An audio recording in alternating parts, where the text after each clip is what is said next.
Captain Lee Minho stared out the window of his ship, the Taeguk, watching the stars that seemed so peaceful. 20 years had passed since humans first met other alien races. 20 years since Earth joined the big family of planets called the Galactic Confederation. But Minho still felt like humans were the new kids nobody really liked. The meeting room on his ship was full of tension. Dr. Park Ji-yu sat across from him, her hands moving as she explained her new weapon project. Her eyes were bright with excitement, but Minho could see the worry too. "The other species think we are stupid," Ji-yu said, pushing a data pad toward him. "They call our weapons kinetic barbarism. They say we are too primitive to understand real technology." Minho picked up the data pad and looked at the designs. The weapon looked simple compared to the fancy energy guns that other aliens used. It was just a long tube with magnetic coils wrapped around it, but the numbers on the screen made him whistle low. "This Coilgun can shoot a metal bullet at 15% of light speed," Ji-yu continued. "No alien weapon can do that. Their energy beams are pretty, but they cannot punch through heavy armor like a solid piece of metal moving that fast." Ambassador Kim Do-yeon walked into the room, looking tired. He had just come back from another meeting with the Galactic Council. The aliens who ran the galaxy always made him wait for hours before they would even talk to him. "How did it go?" Minho asked. Do-yeon sat down heavily in his chair. "The same as always. They think humans are violent children playing with dangerous toys. When I asked for permission to test our new magnetic accelerator, they laughed. Actually, laughed at me." Commander Yoon Hyun looked up from her tactical display. She had been quiet during the meeting, but now her face showed anger. "Let them laugh. When the Krex pirates attacked the trade routes last month, their fancy energy weapons could not stop them. Our kinetic missiles did." Minho remembered that battle. The alien ships had beautiful energy shields that could stop laser beams and plasma bolts. But when human ships fired simple metal projectiles at high speed, those shields failed. "The pirates ran away after losing 3 ships. The problem is not just their attitude," Do-yeon said. "There are old laws that control what weapons we can build. They call them the Veltar Accords. These laws were made after something called the Great Silence War thousands of years ago." Ji-yu frowned. "What kind of war?" "Nobody talks about it." "Much," Do-yeon replied. "All I know is that some weapons were banned because they were too dangerous. The aliens are afraid of anything that might bring back whatever happened in that war." Minho stood up and walked to the window again. Earth looked, small and blue in the distance. It was hard to believe that his home planet was now part of something as big as a galactic civilization, but it was also hard to accept that humans were seen as the weakest members. "Dr. Ji-yu," he said without turning around. "Your Coilgun project. Is it ready for testing?" "Almost," she replied. "We need 2 more weeks to finish the targeting systems. Engineer Choi Soo-min is working on them now. But Captain, we do not have permission from the Council." Minho turned to face his team. "What if we do not ask for permission? What if we just test it in our own space, near Earth?" Do-yeon looked worried. "That could cause diplomatic problems. The other species are already suspicious of human military development." "They are suspicious anyway," Haeon said. "At least this way we can show them what human engineering can really do." Far away from Earth, in a monitoring station that orbited a dead star, alien sensors detected unusual energy patterns. The Zephyrian technician on duty looked at his readings with confusion. The patterns were coming from the direction of human space, but they did not match any known technology. The technician tried to contact his supervisor, but the communication system was acting strange. Every time he sent a message, it came back, scrambled. He decided to investigate the readings himself. The energy patterns were growing stronger. They seemed to be focused around Earth's solar system, but they were unlike anything in the Zephyrian database. The readings showed massive electromagnetic fields building up, far beyond what human technology should be able to create. The technician reached for his emergency communicator, but before he could use it, all the station's systems went dark. Back. On the Taeguk, Minho made his decision. We will test the Coilgun in 3 weeks. Dr. Jiyu, I want your weapon ready. Commander Heiyun, prepare a secure testing area near Earth. Ambassador Doyun, do not tell the Council anything until after we are done. Doyun shook his head. This is a big risk, Captain. If something goes wrong, it could hurt Earth's position in the Confederation.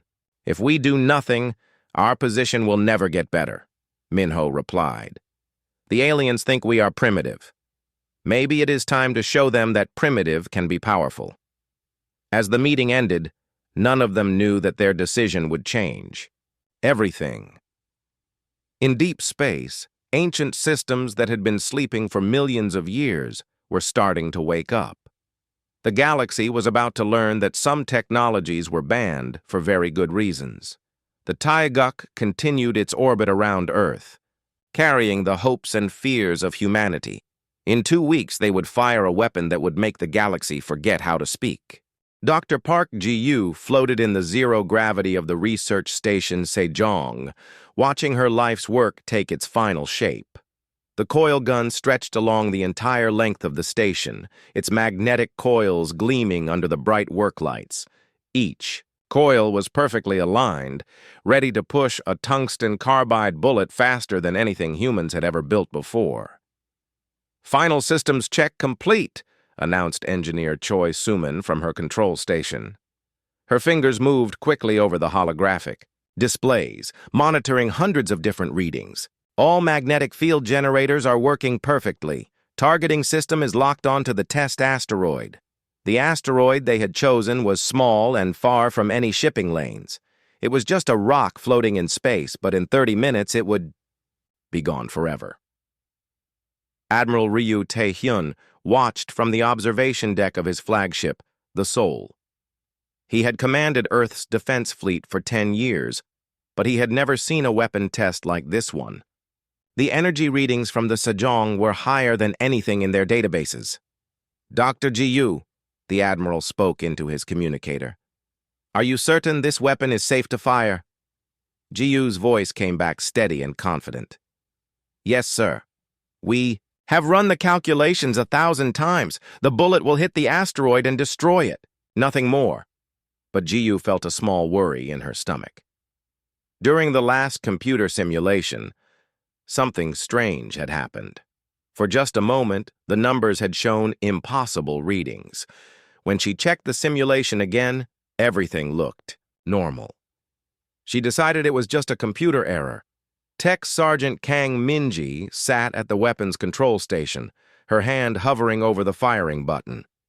She had fired many weapons during her military career, but never anything like this. The coil gun did not just shoot bullets. It threw them so fast that physics started to behave strangely. All ships, move to safe distance, Admiral Ryu commanded. The human fleet backed away from the testing area. Even the smallest debris from the destroyed asteroid could damage a ship if it was moving fast enough. Charging primary coils, Sumin announced. The hum of electricity filled the Sejong. Every light dimmed as power flowed into the weapon. The magnetic field generators created forces strong enough to crush steel, all focused on pushing one small bullet. Ji-yu checked her readings. One more time. The bullet was loaded and ready. It was a simple piece of tungsten carbide, harder than diamond and heavier than lead. When the magnetic fields pushed it, it would accelerate to 45,000 kilometers per second, fast enough to cross from Earth to the Moon in 9 seconds. Target confirmed, Minji reported. Asteroid designated Test Alpha 7 is in position. Distance, 50,000 kilometers. No other objects in the firing path. Admiral Ryu took a deep breath. Dr. Ji-yu, you are authorized to fire when ready. Thank you, Admiral. Beginning final countdown. All stations report ready. Around the solar system, other ships watched through their telescopes. Some were human vessels, excited to see their new weapon work. Others were alien ships, curious about what the primitive humans were trying to do. 10 seconds to firing, Ji-yu announced. In the Zephyrian monitoring post, emergency alarms started ringing. The station's instruments detected energy patterns that should not exist. The duty officer tried to send a warning, but his communications were still not working. 5 seconds. Captain Lee Minho watched from the bridge of the Taeguk. His ship was 20,000 kilometers away, but he could still feel the power building in the Coilgun. The air itself seemed to vibrate with invisible energy. 3, 2, 1. Firing. Sergeant Minji pressed the button. The Coilgun fired with no sound. No flash, no explosion. In space, there was nothing to carry sound. But every sensor in the solar system detected what happened next.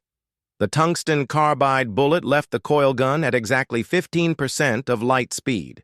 It covered the distance to the asteroid in less than a second. When it hit, the rock simply vanished. No explosion, no debris. The asteroid was there one moment and gone the next. But something else happened that no one expected. The space where the asteroid had been started to shimmer like heat waves on a hot day. The shimmer grew larger, spreading out in all directions. Inside the shimmer, the stars looked wrong. They were twisted and bent, as if someone was looking at them through broken glass. "What is that?" Minji whispered. Ji-Yu stared at her instruments in shock. The readings made no sense. According to her sensors, the space where the bullet had passed was no longer quite real. It was as if the bullet had punched a hole not just through the asteroid, but through reality itself. "All ships, emergency retreat!" Admiral Ryu shouted into his communicator. "Move away from the testing area immediately." But it was too late to hide what had happened. The strange shimmer in space was visible to every telescope in the solar system. Worse, it was sending out waves of energy that traveled faster than light itself. On the alien monitoring stations throughout the galaxy, alarms started screaming. The Zephyrian post that had gone dark earlier suddenly came back online, but only to send one message. Dimensional breach detected in human space. Veltar Accords violated. The builders may be returning. That message reached 17 different star systems at the same time, even though some of them were hundreds of light years apart. It should have been impossible. But the energy from the Coilgun had done something to space itself that made normal physics stop working. Ji-Yu watched her readings in growing horror. The bullet had not just destroyed the asteroid. It had temporarily separated matter from the quantum foam that held the universe together. For a few seconds, they had broken one of the most basic laws of physics. "Doctor," Suman said quietly, "I think we are in trouble." The shimmer in space was fading now, but the damage was done. Across the galaxy, species that had been peaceful for thousands of years began preparing for war. Not war against each other, but war against something far worse. Humanity had just announced to the universe that they could break reality itself. And in the dark spaces between the stars, ancient machines that had been sleeping for millions of years began to wake up. The news spread across the galaxy faster than light, but not through normal communication channels. Those had stopped working the moment humans fired their Coilgun. Instead, the news traveled through quantum echoes that every psychic species felt at the same time, like a scream that reached into their minds directly. Ambassador Kim Doyen stood in the emergency session of the Galactic Council, facing angry aliens from dozens of different worlds. The great chamber that usually hummed with the sound of translation devices was now silent. The devices had stopped working after the Terran reality breach, as they were calling it. "You have broken the most sacred laws of our civilization," spoke Counselor Velthara, one of the ancient Etherians. Her voice carried directly into the minds of everyone present, bypassing the need for technology. She was old, older than human civilization, and her mental voice carried the weight of countless years. Doyen felt sweat on his forehead despite the cool air in the chamber. "Honored Counselor, we did not know our weapon would cause these effects. We were only testing a magnetic accelerator." "Only testing?" The mental voice of a Krillian delegate cut through his thoughts like a knife. Your test has damaged the quantum foundation of local space. Our ships cannot jump to hyperspace anywhere. Near your solar system. Dr. Lim Seokyun sat next to Doyun, frantically working on a portable computer. He was humanity's best quantum physicist, but even he could not understand what their Coilgun had done. The readings from the test were impossible according to everything. Humans knew about physics. The weapon achieved 15% light speed, Seokyun said, trying to keep his voice steady. According to our calculations, that should not have been enough to affect space-time significantly. Velthera's ancient eyes focused on him with an intensity that made him want to hide. Your calculations are wrong, young one. You did not just accelerate matter. You temporarily separated it from the quantum foam that underlies all reality. For a brief moment, your projectile existed outside the normal laws of physics. On Earth, Captain Han Yunji was dealing with more immediate problems. Her ship, the Busan, was the first human vessel to be equipped with a working coilgun. But now that weapon felt more like a curse than a blessing. Captain, her communications officer reported, we are receiving distress signals from merchant ships throughout the sector.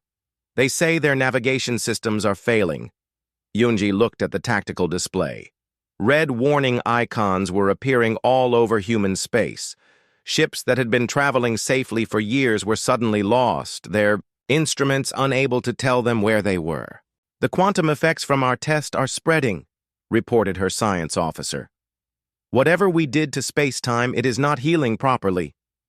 Meanwhile, on the research station Sejong, Dr. Park Ji-yu was trying to understand what her creation had really done. The coilgun sat silent now, its magnetic coils powered down, but the space around it still felt wrong somehow. Doctor, Engineer Choi Suman said, reading data from her sensors. I am detecting structures in space that were not there before. Ji-yu looked at the readings and felt her blood turn cold. That is impossible. There is nothing out there but empty space. The sensors disagree. They show geometric patterns that do not match anything in our databases. The patterns are huge. Some of them are larger than planets. Light years away from human space, the ancient Etherian homeworld of Velthera, stirred with activity it had not seen for 1,000 years. Etherians, who had been in deep meditation for centuries, suddenly woke up, their minds filled with terrible memories of the last time someone had broken the barriers between dimensions. Velthera herself stood in the Chamber of Remembrance, looking at holographic records of the Great Silence War. The images showed worlds torn apart not by weapons, but by the breakdown of reality itself. Entire star systems had vanished when the fabric of space-time collapsed. The humans have awakened them, she whispered to her aide.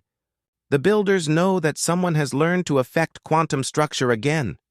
Her aide, a younger Etherian named Mordan, trembled with fear. Are you certain? Perhaps this is just an accident. There are no accidents when dealing with reality shaping. Technology, Velthara replied.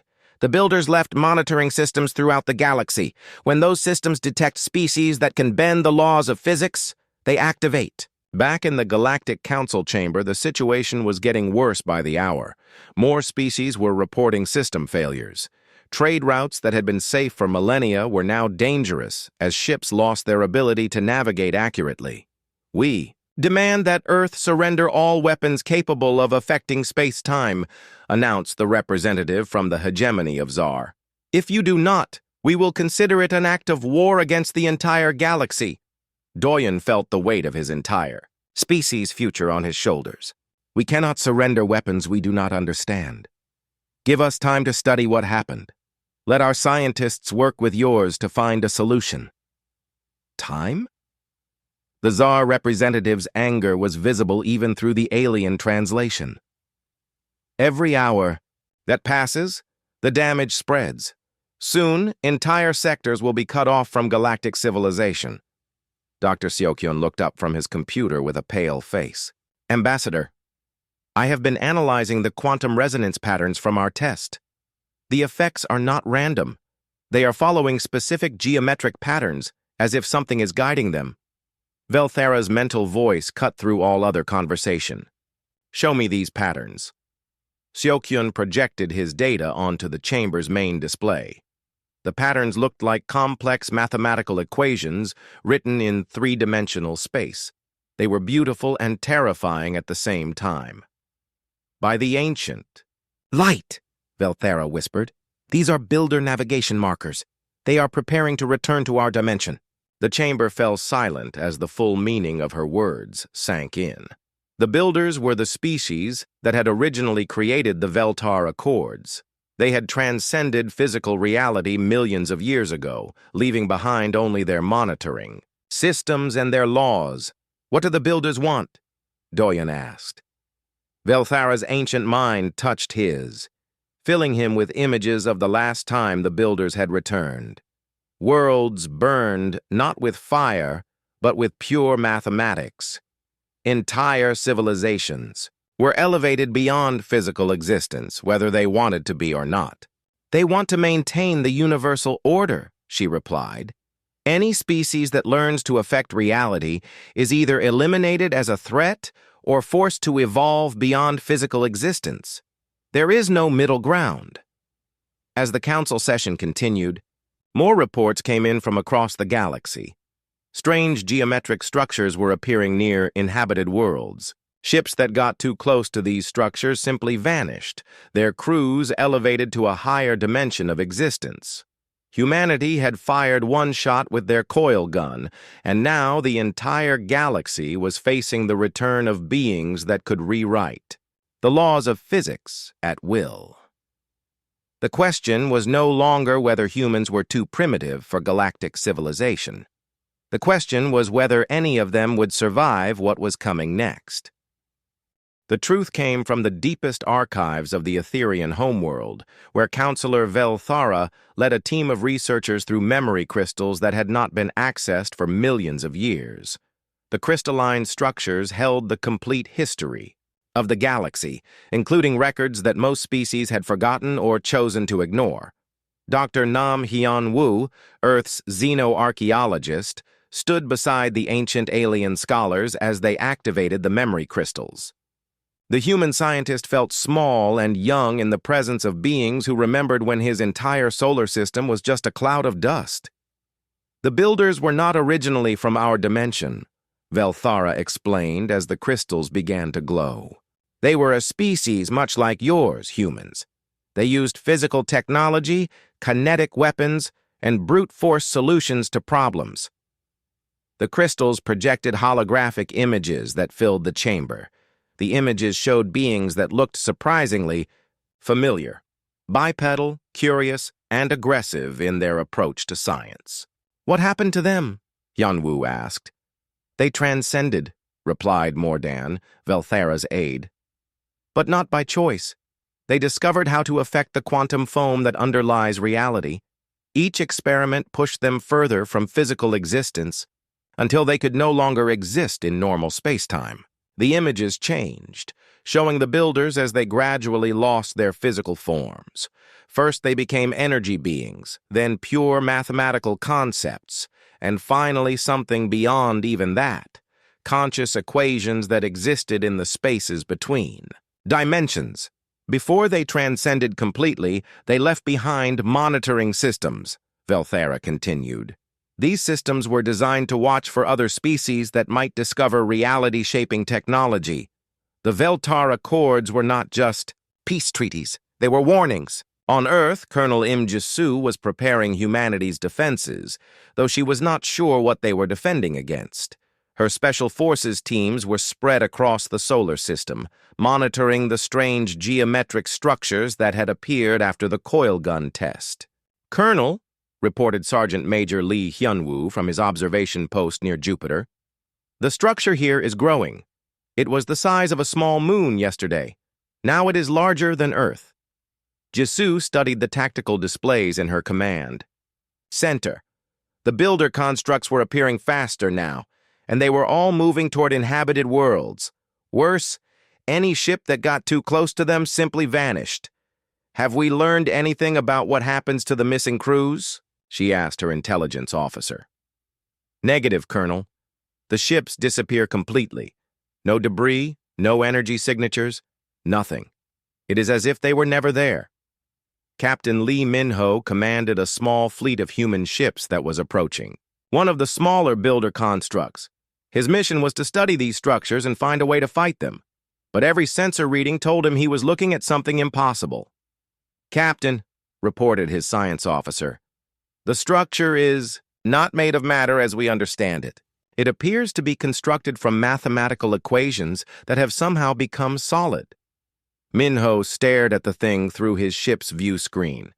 It looked like a crystal palace built by a mad genius, all angles and curves that hurt to look at directly.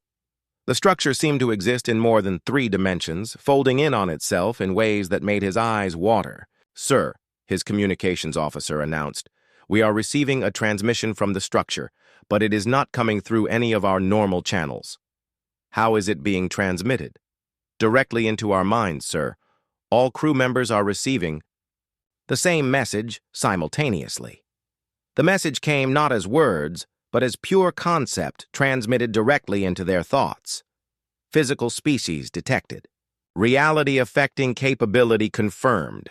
Elevation to higher existence will commence. Resistance is not recommended. General Seo Young-ho was coordinating Earth's response from the Lunar Command Center when the first reports of elevation began coming in. A Zephyrian research station near the galactic core had been the first to vanish completely. One moment it was there, the next it was gone, along with all 3,000 researchers aboard. General, his aide reported, we are receiving similar reports from across the galaxy. The builders are not just taking individual ships, they are taking entire installations. SEO studied the tactical map showing builder activity throughout known space. The pattern was clear. They were systematically visiting every world that had advanced technology, starting with the most developed civilizations. How long until they reach Earth? He asked. At their current rate of expansion, approximately 72 hours. Dr. Yang Soo-hyun was working frantically in her laboratory aboard the research station King Sejong, trying to understand how the builder's technology worked. She had been studying the quantum effects from the Coilgun test when she discovered something remarkable. The builder's constructs are not actually solid, she announced to her research team. They are stable quantum fluctuations that appear solid to our instruments. But if we could destabilize those fluctuations... Her assistant, Dr. Park Min-seo, looked up from his calculations. You think we can fight them? I think we can affect them, Yang replied. The same way our Coilgun affected space-time. If we can learn to use kinetic force at the quantum level, we might be able to disrupt their constructs. The breakthrough came when Yang realized that the builders had made an assumption about how other species would develop technology. They expected all advanced civilizations to follow the same path they had, from kinetic weapons to energy weapons to reality manipulation. But humans had never abandoned their kinetic approach. Even their most advanced weapons were still based on throwing heavy objects very fast. The other galactic species learned to use elegant solutions, Yang explained to General Seo during an emergency conference. Energy shields, gravitic drives, quantum communicators, but we kept using brute force. We kept thinking like primitives. How does that help us? SEO asked. Because the builders' monitoring systems were designed to detect species following their development path. They were not designed to detect species that could affect reality while still thinking in terms of mass and acceleration. The plan that emerged was desperate but simple. Earth would teach the galaxy to think like humans again. Instead of trying to fight the builders with elegant energy weapons, they would use converted cargo ships as massive kinetic platforms. President Shin Woo-jin addressed the emergency session of the Galactic Council with humanity's proposal. We cannot match the builders' technology, but we do not need to. We need to confuse it. Explain, demanded the Tsar representative. Our coil gun works because it uses simple physics to achieve impossible results. We do not manipulate quantum fields directly. We just throw things really, really hard. The builder's systems cannot predict this because it makes no sense to them. Counselor Velthara's ancient mind touched the human president's thoughts. You propose to fight transcendent beings with rocks and sticks? Yes, Shin replied, but very fast rocks and very big sticks. As Earth began converting civilian ships into kinetic weapon platforms, the first builder construct reached the outer edge of human space. It was beautiful and terrible, a geometric impossibility that existed in dimensions humanity could not even perceive. But when the converted cargo hauler New Soul fired its improvised coil gun at the construct, something unexpected happened. The mathematical equations that formed the builder structure began to unravel, unable to maintain coherence in the face of simple, brutal kinetic force. For the first time in millions of years, the builders encountered something they did not understand. And in the depths of space, ancient minds that had transcended physical existence began to feel something they had not experienced since their elevation: confusion. Earth had become the center of the galaxy's last hope. Ships from dozens of different species arrived in human space every hour, their crews desperate to learn the primitive art of kinetic warfare. The elegant energy weapons that had been the pride of galactic civilization were useless against builder constructs, but human-style throwing rocks really fast was working. Admiral Park Jin-young commanded the largest fleet in galactic history from the bridge of the converted cargo hauler. Incheon, the ship had once carried grain between agricultural worlds. Now it carried a coil gun that stretched along its entire length, capable of firing concentrated space-time itself at builder constructs. Admiral, reported his tactical officer, the Etherian fleet has finished their weapons conversion. They are ready to join the assault. Jin-young looked at his display showing the combined fleet. Sleek Etherian cruisers floated next to blocky human cargo ships. Graceful Zephyrian scouts flew beside converted Krillian mining vessels. Every ship had been fitted with improvised kinetic weapons based on human designs. It is strange, commented his science advisor, Dr. Yang Soo-hyun. 6 months ago, these same species were calling us primitive barbarians. Now they are begging us to teach them how to be barbarians too. The final battle was not fought in normal space, but in the quantum realm where the builders existed. Dr. Yang's team had discovered that the latest evolution of human coil gun technology could fire more than just metal projectiles. It could fire pieces of reality itself. Charging the quantum kinetic array, announced the weapons officer aboard the Incheon. The ship's converted cargo holds glowed with impossible energies as the coil gun prepared to fire concentrated space-time at the largest builder construct. The construct hung in space like a mathematical poem written in starlight. It was beautiful, beyond description, but its beauty hid a terrible purpose. Inside the construct, the builder collective consciousness waited to judge humanity and decide whether to elevate them or destroy them. Target locked, reported the tactical officer. All Allied ships report ready to fire. Jin-young took a deep breath. For Earth, for the galaxy, fire. The combined fleet fired as one. Hundreds of kinetic projectiles launched simultaneously, each one moving at a significant fraction of light speed. But these were not ordinary projectiles. They were pieces of space-time itself, accelerated to impossible velocities using principles that the builders had never encountered. When the projectiles struck the builder construct, reality itself seemed to stutter. The mathematical equations that formed the construct's structure began to collapse, unable to maintain coherence in the face of such primitive, direct force. But the builders were not defeated. They were confused. For millions of years, they had existed as pure mathematical concepts, thinking in terms of elegant solutions and perfect equations. They had forgotten what it was like to solve problems with brute force and simple determination. The builder collective consciousness reached out to Admiral Jin-young, speaking directly into his mind with a voice like distant thunder. Why do you persist in using primitive methods when elegant solutions exist? Jin Young felt the weight of infinite intelligence pressing against his thoughts, but he held firm. Because primitive methods work. Because sometimes the simplest answer is the best answer. Because we are human. You could transcend physical existence. We could elevate you to a higher plane of reality. And lose everything that makes us human in the process? No, thank you. The builder construct shimmered as the collective consciousness considered this response. They had offered transcendence to thousands of species over millions of years. None had ever refused. You choose to remain physical? To remain limited? We choose to remain ourselves, Jin Young replied. Physical existence is not a limitation. It is what makes us who we are. President Shin Woo-jin felt the builder consciousness touch his mind as well, examining humanity's choice. He stood in the Situation Room deep beneath Seoul, surrounded by advisors and military commanders.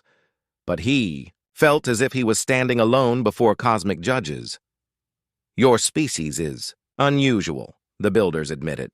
You have learned to affect reality without losing touch with physical existence. This should not be possible. Maybe you were wrong about what is possible, Shin suggested. Maybe intelligence can evolve without abandoning the physical world. The builder collective fell silent for a long moment. When they spoke again, their mental voice carried something that sounded almost like respect. You have taught us something we had forgotten. There is wisdom in simplicity, strength in choosing limitation. Across the galaxy, the builder constructs began to fade. Not destroyed, but withdrawn. The collective consciousness was retreating to their higher dimensions, but not to continue their mission of elevation or elimination. We establish a new compact, they announced to all sentient minds simultaneously. Physical species that learn to touch reality while remaining physical will be observed but not interfered with. You have proven that transcendence is not the only path to wisdom. Counselor Velthara felt tears of relief flowing down her ancient face as the builder presence withdrew from galactic space. The Great Silence War had ended not in victory or defeat, but in understanding. The new silence, she whispered to herself. Not an agreement to limit ourselves, but an understanding. That limitation can be a choice rather than a weakness.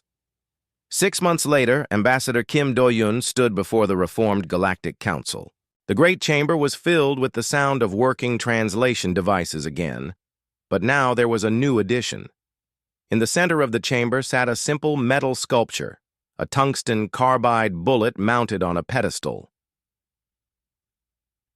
The memorial to primitive thinking, Do-yoon explained to the assembled delegates, to remind us that sometimes the most advanced solution is the simplest one. Dr. Park Ji-yu had become the galaxy's leading expert in what they now called kinetic reality engineering.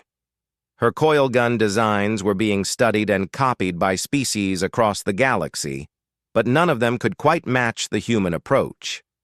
The secret is not in the technology, she explained to a gathering of alien scientists. The secret is in how we think about problems. We do not look for elegant solutions. We look for solutions that work. The galaxy had learned to speak again, but now it spoke in a new language, the language of mass and acceleration, the language of simple solutions to complex problems, the language of humanity. Captain Lee Min-ho stood on the observation deck of the New Earth Defense Force headquarters, watching ships from across the galaxy arriving to train with human instructors. Sleek alien vessels practiced firing crude kinetic weapons alongside converted human cargo haulers. Captain, his aide asked, do you think the builders will return? Minho smiled as he watched a graceful Etherian cruiser successfully fire its first kinetic projectile. I hope so. Next time, maybe we can teach them something about the value of staying physical, about the strength that comes from choosing your limitations.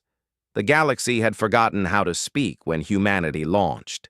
its first coilgun, but it had learned a new language in return. A language of simplicity, determination, and the radical idea that sometimes the most primitive solution was the most profound.